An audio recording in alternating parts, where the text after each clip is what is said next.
Hello, hello, hello.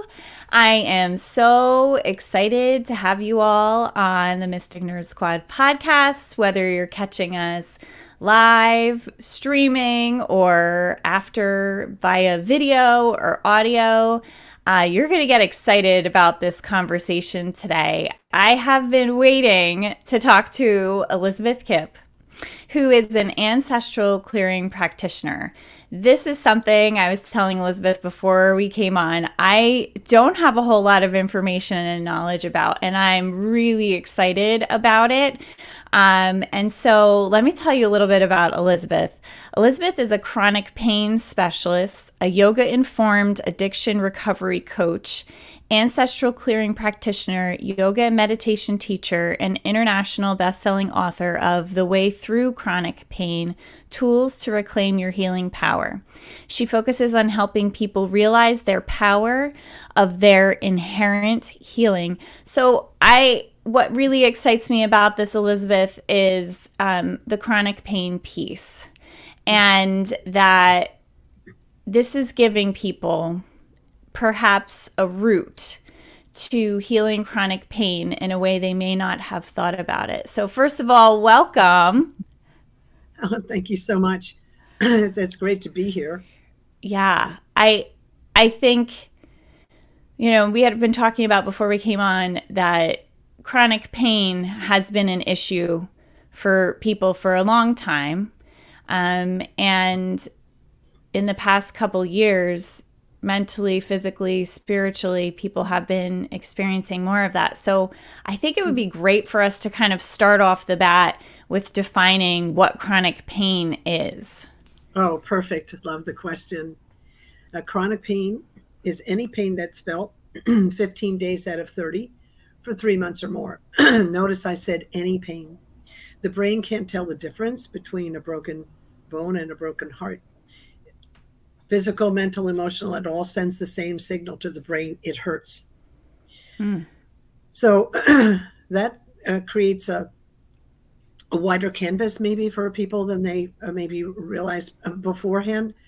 For instance, I kind of have a subspecialty in, I love going on podcasts about ancestral clearing and chronic pain, but I have a kind of a subspecialty of podcasts on grief, because that's a chronic experience, right? So we experience chronic pain on many levels. And the National Institutes of Health prior to COVID, underlined prior to COVID, estimated that 25% of North America suffered chronic pain over all socioeconomic measures, including children. And the World Health Organization estimated a fifth of the population on the planet, of the humans. So it's pandemic all by itself. It's pervasive. Yeah. And that's interesting. I hadn't actually thought about it applying to children. But now that you say that kind of piques my interest a little bit more, even in, what are we doing to help to mend some of this chronic pain? And what really excites me is we've often talked about pain as something that we're going to apply something to. So are we going to give it medication? Are we going to give it a balm? Are we going to, give it therapy? And I think, at least in my own personal experience managing pain, you can kind of get to it at the physical level or the therapy level, but there are those deeper levels that are not being necessarily addressed. Is that fair? Well, that's an interesting kind of view on it. I'm going to take us in a little bit closer and say, what happens with chronic pain in the brain? Yeah. Right? What happens to us? Now, also, you can't separate mind, body, and spirit. So what happens to one part happens to all. So if we look at what happens in the brain, why is chronic pain different than acute pain? In chronic pain, the brain is actually changed by the experience.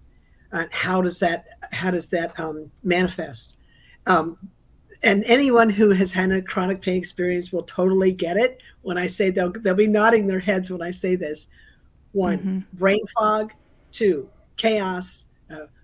3, memory. I don't even remember what I just did, or 5 minutes ago. Where did I put my keys? And it's a thing. It's not just every once in a while. It's like a chronic thing. And negativity. Now we have a slight negative bias anyway. Kind of like the first thing when we see something new, the first thing we do is say no, because it helps protect us in the world. But in chronic pain, we're saying no. We're not just saying no, we're blaming others. We have just kind of we're blaming ourselves, mostly blaming ourselves. We turn that pain in on ourselves and make ourselves wrong. And again, like blame other people. You've asked a really big question. So yeah, sorry. That's okay. What's happening? What is chronic pain manifesting in the mind, body, spirit system? Understanding what that is, then we can approach it with a modalities that'll help heal those changes. And I was on opiates and benzodiazepines for a long time. The doctors didn't know what else to do. They're like, trying to numb it with this, like you said, like a Band-Aid. It just makes it worse. It doesn't heal the changes. So we need to bring modalities that heal the changes. And meditation would be like the number one thing that helps to quiet that chaotic mind. Yeah. I bring in Ancestral Clearing as another aspect. We don't say Ancestral Clearing heals anything per se. We can't make claims like that. But we bring in the spiritual aspect of, and I can share a little bit of that, like an actual experience of that with the listeners today and the viewers and on the replay. But we're actually working on a more spiritual level, looking at that aspect of it. And as I said, you can't separate mind, body from spirit. So when you work on one, you're working on all three. Yeah, it makes so much sense. And I'm just thinking in my own, life experience. I in my 20s was married and had a very difficult marriage to someone who was addicted to alcohol. And I thought that getting divorced was going to be like what would heal me. Like, I'm going to get out of this relationship. I'm going to move on. I'm going to start over. Everything's going to be better. And my physical body tanked and my emotional body tanked. And it wasn't until I began healing my physical body, like looking at nutrition and things like that, and then started to work on, through therapy and kind of going through and taking responsibility for my part to play and identifying, oh, I was codependent. That's what happened. And learning about codependent and somebody with addiction goes hand in hand. It's a very common thing. And it really, I would say, it was sort of like a decade journey for me to finally coming at the end to introducing more of that spiritual piece. And really sort of connecting with my inner self and some things that I had shut off for myself. For example, I forgot that I wrote poetry, and that happens to be a very healing process for me. So I kind of came this full journey with that. So what you're saying, completely I relate to. And I had never thought about the chronic pain associated with the pain of being in a really difficult relationship. Mm-hmm. But it makes so much sense to me now. So thank you for that. You're welcome. It was a huge realization to me when I learned it. And I was so grateful. I'll share with you the man who really brought it to the forefront for me was Dr. Peter Prescott, who wrote the book Conquer Chronic Pain. and innovative mind-body approach. He passed away, but he left us this book. And my book is like this companion to his. It's kind of like the user's manual to the researchery, doctory. He has exercises in the back of the book as well, and I do too. But anyway, this is kind of a match set. And he understood, he was the first doctor, and I had been with doctors for like 40 years trying to solve this problem all over the place, really across the globe. And he was the first doctor that when I went to him, he's like, I don't need your records or your x-rays. I want to know who you are. Wow. Right. Now, it's interesting because you can take a patient who has, I have a structural, I had a break in my low back, and it broke the bone, and the part of the bone is sitting forward and pulling the nerves with it. So when you see that on x-ray, and I'm okay now, I had surgery and it's stable, but it took a long time to get it all right. If a doctor in the kind of Western medicine reductionist model put an x-ray up that looks just like mine, and he had 3 different patients with the same condition, one of them would have chronic pain all the time. One of them would have chronic pain only when they're stressed, would have pain only when they're stressed, and the other one wouldn't have any pain at all. How do you explain that? Using the x-ray, looking at physical symptoms alone, you can't. And I've been all 3 of those people. I've experienced all 3 of those things. So Western medicine in its current iteration doesn't have a large enough bandwidth because of the limitation of the scientific method to be able to really get that. So we have to go outside of the scientific area to really kind of understand this. And what am I talking about? Science can only comment on that which it can measure, observe, and describe. So we heal in the all that is. Science can only talk about the part that it can observe, measure, and describe. We heal in the all that is. So we have to look in the all that is for the healing. And I'm not dissing science. I'm just saying it has a limitation by definition, and we need to understand that. Oh my gosh, I just got so excited by that. I'm like, I have this picture in my mind of sort of this like grayed out area and one lit up area, which is, scientifically what we can prove, what we see, what we know, what that x-ray is going to show us. But it's so much more dynamic than that. And if we broaden our scope and our view and we open it up a little bit more, there's more potential to tackling some of the other underlying issues. So exactly. For me, like, just to kind of bring it back, maybe it's helping people with an example. I had chronic migraines, and for sure part of that was diet, and that helped. But the healing related to that was so much deeper than that for me. Yeah. I had chronic migraines for 7 years. Yeah. I know the pain of that. Yeah. And and it was diet, but it was also, for me, it was my attitude about the pain. I would so contract. I get so mad, and I'm like, I don't know how to deal with this. And oh my God, it's so horrible. And I kind of went in that space. And the very last migraine I had, I remember lying in the bed. There's no sound in the room. It's dark. I'm as comfortable as possible, as we all do when we get migraine, right? I swear I heard this voice. I swear Grace just came down and said, man, she's had enough. Said, Elizabeth, what would it be like to try a contrary action? And I'm like, what would that even be? Right? Clearly what you're doing is not working, right? Try a contrary action. So instead of me fighting as strong as I could, because I could fight, I've got that, right? I've got that down. It's like, can you just allow? Can you just allow it to be what it is and not try and fight it? And I did, because I'd never occurred to me to do that before.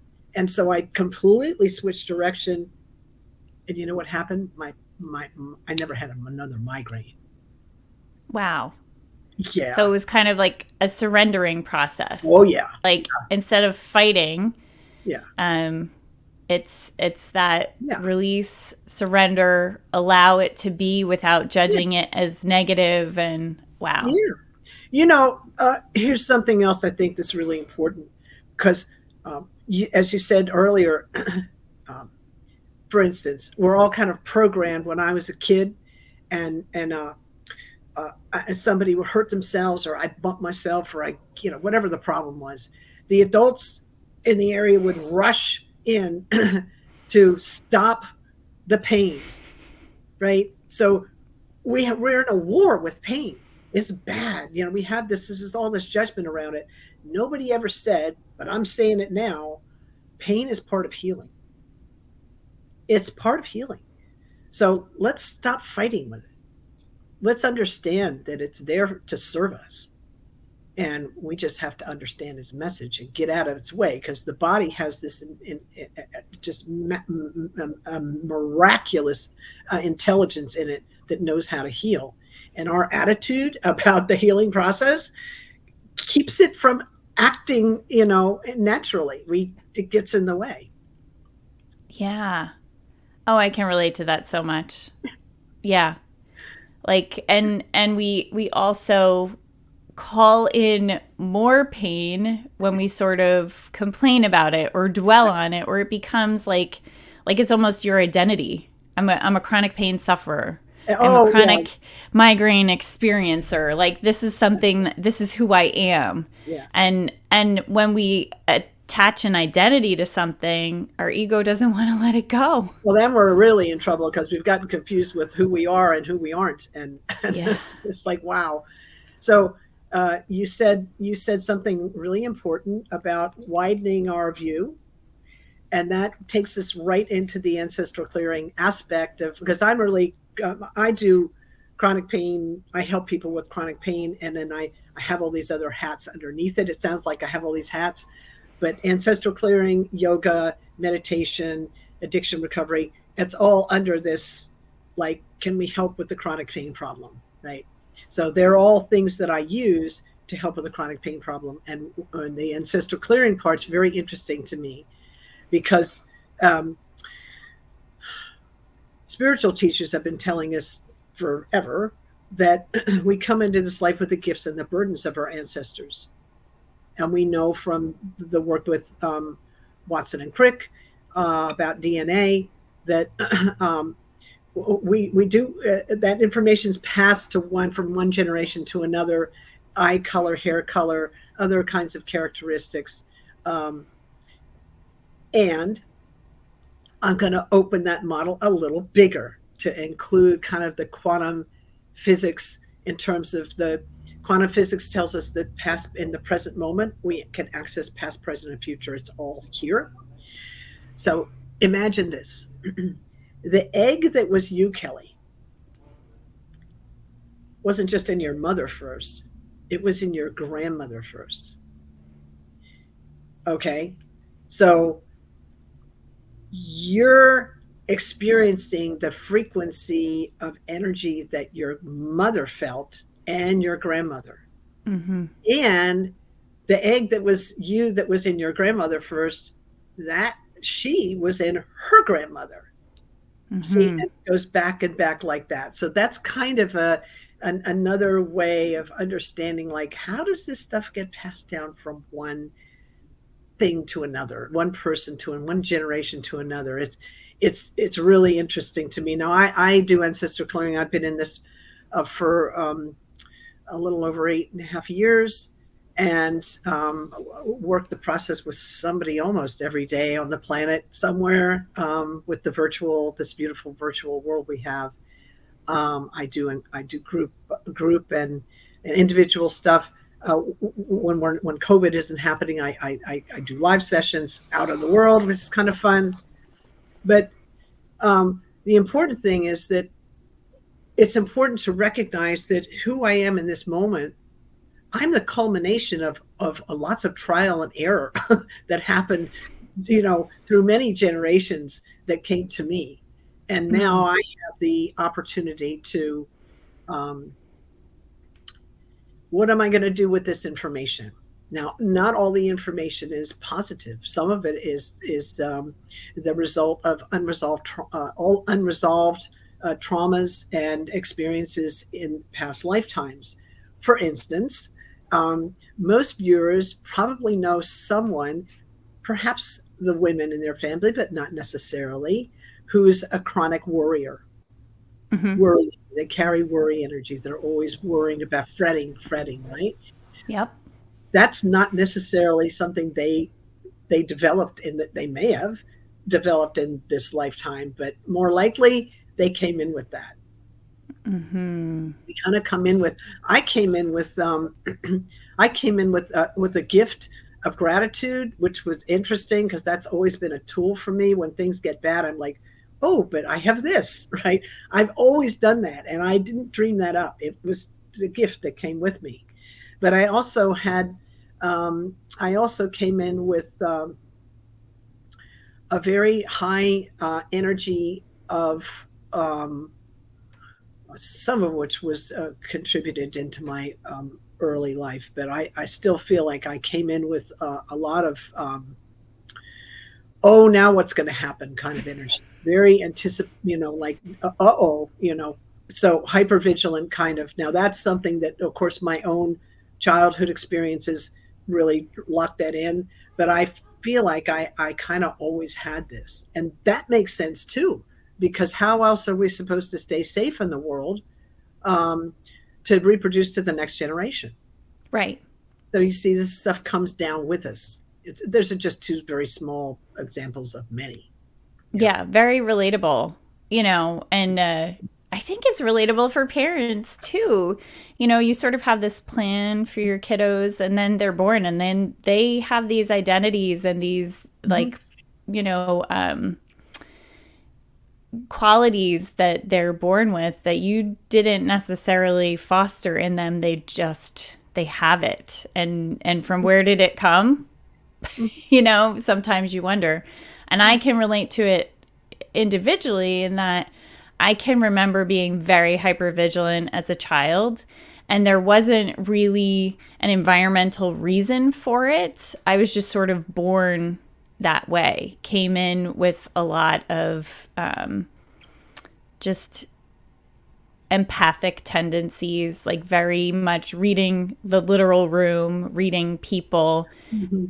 Created a lot of anxiety as a kid because I felt other people's emotions and I thought they were mine, and it was confusing. And I sort of shut down all my gifts when I was very little because it was too much. And I realized that it made me too much. People felt like, oh, she's too much. She's too emotional. She's got too much. And I realized that wasn't desirable to other people, and just like went into that codependent, people pleasing. I'm going to be who people need me to be because it keeps me safer. Sure. Yeah. Yeah. Most of the, Kapoor Mate would say all of our behaviors are to keep us safe. They're all honest. They're all honest. Right. So, so we come into this world with certain tendencies.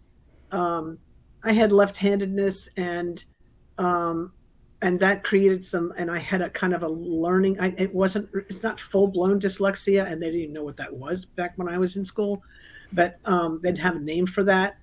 But I had a tendency, so I had difficulty with math. I had difficulty with certain things, and had to overcompensate. I had to figure out my way in the world, and I don't think that was necessarily developmental. I think it came in with me. Just come in with handedness. That's how we come in, and then we, right. So anyway, so we come in with these things, and ancestral clearing is a way to help us release some of that burden. And I'd like to just give you, the listener, everyone, an experience, just a couple of minutes of what it feels like. So what we're doing in this practice is we're asking creator energy, the source of all it is, to come in on our behalf. and help and offer up through the process of forgiveness, meaning offering up our burden to it to help us release it. We're not asking it to get rid of anything. That's not what we're doing. We're asking it to help us release what we're carrying. So that's the process. And what I'd love for everyone to do is just notice kind of what they're feeling in their body. We need you to stay as present as you can, just while I and let these words just kind of wash over you. Creator, all that you are, source of all that is, was, and ever will be. We ask humbly and gratefully that you help everyone listening to this and all their relations, all their ancestors and all their relationships through all time, space, dimension, realms, lifetimes, and incarnations. For all the times you weren't nurtured, loved, supported the way you needed, anytime you were abandoned, times you abandoned others, weren't able to support, love, and nurture others the way they needed, and anytime you weren't able to love yourselves. Please help you all forgive each other, help you all forgive yourselves, please, and thank you. For any time you believed or felt or were shown you weren't enough, for the times you tried to earn or learn your way into the value of your family, your relationships, or into the grace and the love of the Creator.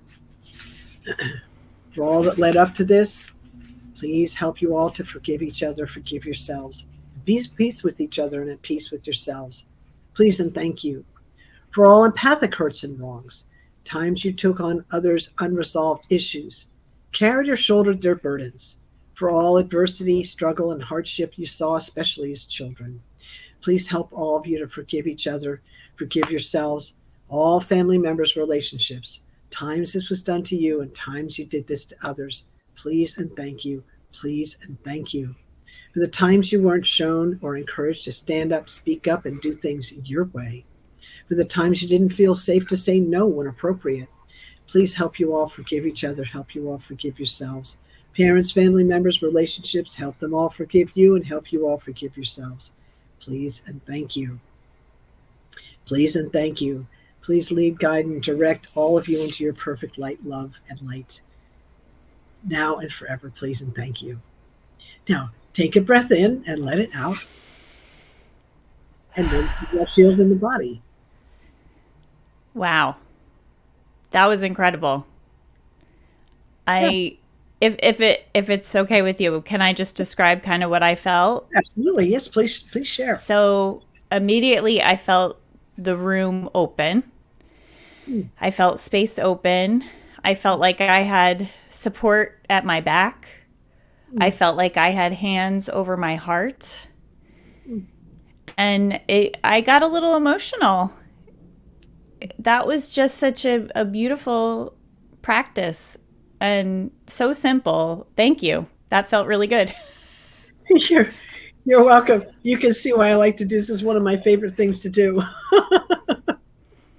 I really felt like this practice. I have this science background. I've got one foot in the science world and one foot in the spiritual world. And I walked in and was not expecting this when it was presented to me.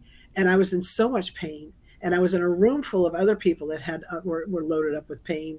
And we all felt a release of the pain afterwards. And I was just looking around going, what is that? I had this researchery mind on, like, right? I had my science hat on and I'm like, what's happening here? Like, can we measure this? I know something happened. Can we measure this? And is it reproducible? And how do we research this? Like, it was just like, yeah. I went to the first training that I could. This is a process that's been trademarked and registered by John Newton of Health Beyond Belief. And he teaches, there's only one man that teaches this practice, and it's John. And I'm one of his practitioners, and I took the first training I could find as soon as I got out of that experience. The first time I was like, I got to go learn this. Yeah, that's amazing. And I have to say, like, I feel really good. And it also makes me sort of, I'm like you, like a foot in the science world, a foot in the spiritual world. That's why I'm doing this podcast, because both worlds excite me, and, sort of figuring out how to make them mesh better together excites me. But I think about, we talk about measuring and what is observable, right? Like if we're doing a scientific experiment, we're looking for like, what is the change? What do we see? But I've also done a lot of outcomes measurement, which is sort of not looking at the direct output of something, but the outcome. So looking at what is the outcome of that, and not what is in the immediate that we can observe and see and is happening here, but as a result of that, moving forward, what does somebody's life look like?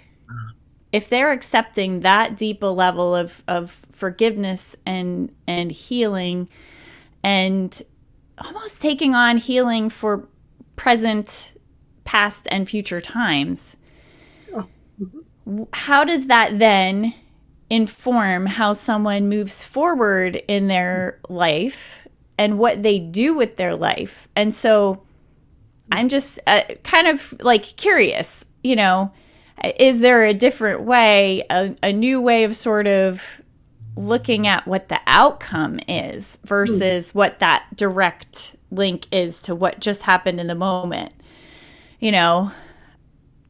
Well, I love the question, and I feel like it's absolutely valid. What I would say is, I noticed that I feel lighter when I do this work, and I felt it a lot when I felt a lot when I first. Oh man, I had to make sure I had drink plenty of water, and had root vegetables for grounding in my diet, and just to kind of help me, because I felt so much lighter, right? So if you imagine that we come into this world with the gifts and the burdens of our ancestors, and if we had a pair of glasses on, they'd be colored, they'd be clouded with the burden. And as we do this work, the glasses become less and less cloudy. And then we can see, oh, now I know what my purpose, what my mission is on the planet. Now I know I'm here. Oh, now I see it. Now I can do it. So it's kind of the way, for instance, like I found my voice. You wouldn't think with somebody like, I got no problem sitting here with Kelly in a podcast and talking about it. You would not think that I was this shrinking violet wanting to disappear into the woodwork, because I've been so had so much burden around speaking up. Yeah. So I'm kind of a living example of how that can blossom, right? Agreed. Same. And I'm sure people would think like, she's never had trouble talking. she seems like it's the opposite. She, can't. But same. I was very much a shrinking violet. I think a lot of it had to do with just feeling like I wasn't good enough. And I believe that that's an ancestral pattern that I came into life with. And I've been told as much, doing some energy healing over time, that I was born with that. And I had somebody actually in a Reiki healing remove it from me. And I had that messaging in my mind, my whole life, like just this repeat pattern. I'm not good enough, not good enough, not good enough. And then it was just gone. Yeah. They removed it, and I was like, whoa. So the mental piece, that repetitive voice in my head left me. And I feel like that was such a catalyst for me also finding my voice, and then feeling like it doesn't matter if what I do is perfect or not. It just matters that I go out there, and learning that I'm more of an experiential learner. Mm-hmm. So I had always identified my failures as I'm a failure versus I'm an experiential learner, which means sometimes I make mistakes. But because I frequently make mistakes, I also frequently find the better way to do things. And I'm good at explaining to other people how to do that, so I can pass forward my knowledge. That's a gift. That's like the gift for me that was hidden underneath I'm not good enough. Yeah, beautiful. I love that. Yeah. I have one of my teachers, Rolf Gates, beautiful yoga teacher. he says, we learn to live life by living it. And I wrote this thing on the 5 gratitudes, the 5 forgivenesses and the 5 gratitudes. And my last forgiveness of the 5, and my last of the 5 gratitudes was, I forgive for having to learn life by living it. And then the last gratitude is, I'm grateful for getting to learn to live life by living it. Right. Right. But you know what? That brings me back to what you were saying earlier about when we give pain a label of being negative, you know? So when we can release the label and let things be as they are, not trying to define them, but to let them just be, it gives us a lot more freedom. And I can relate to that feeling of feeling unburdened, a little bit lighter, you know, and then being like, okay, well, let me ground myself a little bit. Maybe I'll be having some more root vegetables today. But yeah, that's amazing. Yeah, it's a very fun practice. And that was just what, a minute and a half or something, 60 seconds, whatever. It's just a short little, my sessions are 50 minutes long, and, you know, kind of whatever's coming up for you. Again, like you, we do the work in the moment. It's all what's in the field in this moment. And we work with that. And so I you know, people say, well, what is going to happen? I mean, I don't know. We'll see what happens when we do the work. We'll just see what shows up when we do the work. Right. It's pretty cool. It's a beautiful, and it's also, I love it because I'm not doing the work. It's creators doing the work. I'm just, you know, allowing the space, kind of a little bit of a guide, helping the client to focus, and that's my, so I don't have to, like, you know, all I have to do is do that. It's so easy. Right. And don't we want everything to be easy, but we're so good at making things hard. Yes. That's like human experience in a nutshell. We've everything comes to us. We're born in ease and we make it hard. That's right. That's our conditioning, right? Yeah. That's and in this world nowadays, that space that you and I are talking about, the being space, where we're just attending to what's coming to us in this present moment, that can be more and more elusive because we go faster and faster, and deadlines are looming sooner and sooner, and we get into this doing space, and we forget how to be. It's not exactly taught in school. I think it'd be really cool if we taught meditation and kind of like this flow state stuff in school, so that we would understand how to move in the world more effectively and with more ease and grace. Right? Yeah.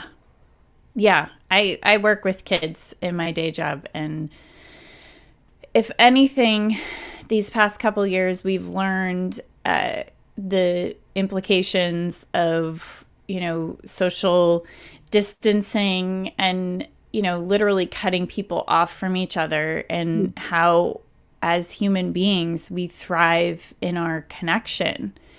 And I work with kids with special needs and multiple disabilities. And so, like, disconnecting them from the presence of people has been just really traumatic, I think. I mean, I hope some people don't hear that and say, well, that's really, like, excessive. But I think it is traumatic. And we're noticing, you know, things like preschoolers having to sit at desks and not on the floor playing with each other and engaging with each other.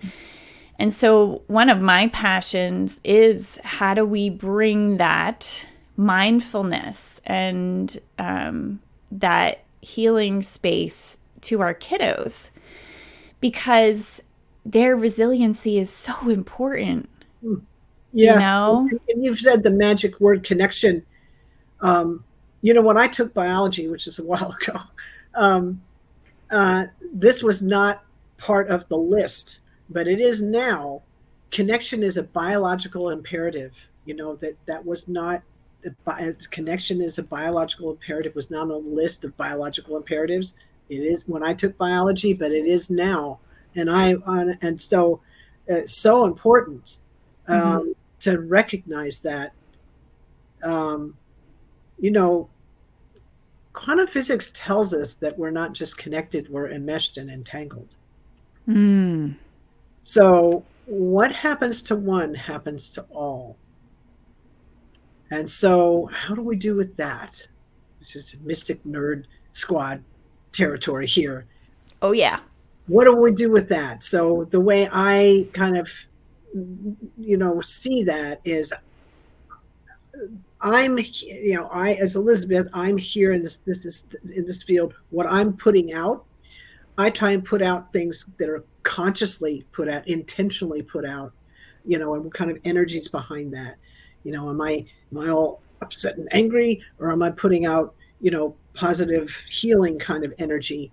So I try and put out that kind of energy, and I feel like if the education community could focus on that and understand how connected we really are and the importance of children staying in this connection, co-regulated space, that we would have a real drop in the depression rate and all this trouble, that just suicide rate and so forth that we're having with teens. That's just where I would come from.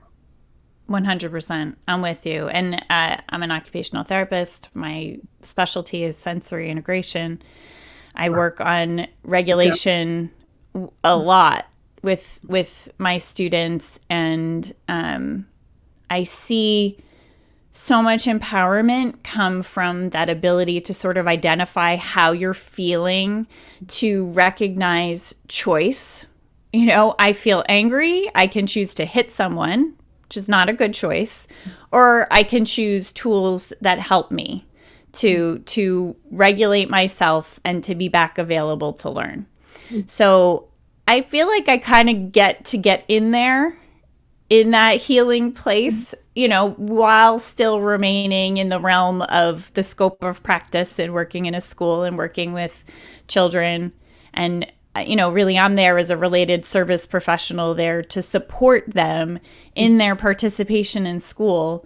But, I have this deeper underlying understanding of their neurological system. And if they're in any kind of a state of fight, flight, or freeze, they're not available to learn. So exactly. I can come in and help them learn how to be more available to learn and to self-regulate and co-regulate. And because that makes them so much available to participate, whether it's social, whether it's academic, whether it's eating, whatever it is, but it builds towards that connection and being plugged in versus internalized and distanced. Exactly. Yeah. And the only thing I would add to that, which you just laid out a whole buffet of beautiful teachings and learnings that the students would experience, would be that the teachers need to take responsibility and understand how important their co-regulation skills are with the students. If they just become aware of what co-regulation is and kind of how it's done in a healthy way, I just feel like it would just that part of it would be helpful as well. Yeah. Definitely. That's 100%. That's one of my passions. I've been practicing in schools for over 20 years. And one of my most favorite things to do is to help teachers and staff identify their own challenges with self-regulation. And, like the difference between me walking into a room and I'm like, okay, I'm going to give your kid a wiggly seat because they need to move to learn. And like some teachers are up for the chaos and some it's going to disrupt their system. Mm-hmm. And I will never set a teacher up to fail. So I have to understand their system. And I think that next step is that like understanding our own regulation. And just like you said earlier, you're consciously in the state of being where you're putting out very positive energy and healing energy. And you've healed and released the pain that you had and all of the things that associated with that, so that you're now a catalyst for healing versus the opposite. And we're all powerful in how we can do that. And that piece that you said, beyond connection, the enmeshment and entanglement, really makes sense to me. Beautiful, beautiful. I'm so glad you're in that space in the education. That's wonderful what you're doing. Yeah. Well, what you're explaining to me is sort of giving me that like, aha, this is where you're getting it right. And your intuition to sort of go this route, Mhm. but it may look like I'm this lens, but I'm so much bigger than that. And I can both be there and here Mhm. and still falling within the expected role, working in a school. And I feel like we all can do that. We all have that Yeah. power. Yeah. Yeah, it's just a matter of kind of like, you know, what's the conditioning that we're carrying that we need to kind of clear, release and transmute, transform to get there. Yeah, Yeah. consciously to get there. Consciously. Yeah. Wow. I don't know. I'm so glad other people are listening to this, but I feel personally like this was so good for me. Selfishly, I have like the best job in the world getting to be on the other side of the screen from my guests. And Elizabeth, this has been amazing. I certainly have enjoyed it. Thank you so much. Yeah, I just want to take a little bit of time for you to share how people can connect with you, some things you have coming up, and for sure where they can get your book, and get more opportunities to connect with you, because your healing power is tremendous. Well, thank you so much. You guys can find me at Elizabeth-Kipp.com. That's Kipp. Got to put the hyphen in there because ElizabethKipp.com is a web designer and an amazing photographer, but she's not me. So Elizabeth-Kipp, and you'll find me, right? And you'll find all my social media links on the website. I have private sessions. I teach trauma-informed yoga once a week online. You can get the recording if you're interested in, but you can't do it at that time. I'll just send you the recording. As anyone that registers can grab the recording. You can get my book at the website as well. And I'm just going to say we're about to release the third book in the series, The Ancestors Within. Amy Gillespie Doherty is the lead author on that. There's 25 of us co-authors now. I think it's really interesting. This is the third book. She's got a series of 4. That's almost 100 different people in the ancestral clearing healing space that want to be authors. That's really interesting to me. That they're willing to write about their experience, and there's that many people in the ancestral healing arts at this time, which we so need it, right? But I was just like, this is such a great project. Yeah, there's no mistakes. There's no mistakes, and I'm right there with you in this sort of movement to empower people, that it can be as simple as purchasing a book and getting 25 tools and being able to heal yourself. I love that we're moving from the idea of we have a guru we go to like, I have that potential within me. All I need is a little bit of information and support, and I can get there. I also want to point out this book that I have that goes along with that collection. Elizabeth is in here, the Ancestors Within Journal, which I haven't started yet, but I'm kind of really looking forward to diving into that and going through all those different tools and journaling activities. I think this work that you're doing is amazing. I think you're amazing. And I'm sure as people are catching this now or catching it in the replay, they can kind of feel all the positive energy that we've just released into the world. And I feel like if we do that, we've done our job, and we can feel really good about ourselves as we go forward. Beautiful. Thanks so much for this opportunity. It's great to spend some time with you, Kelly. Take care. Absolutely. Have a good one, everybody, and stay curious. Bye now.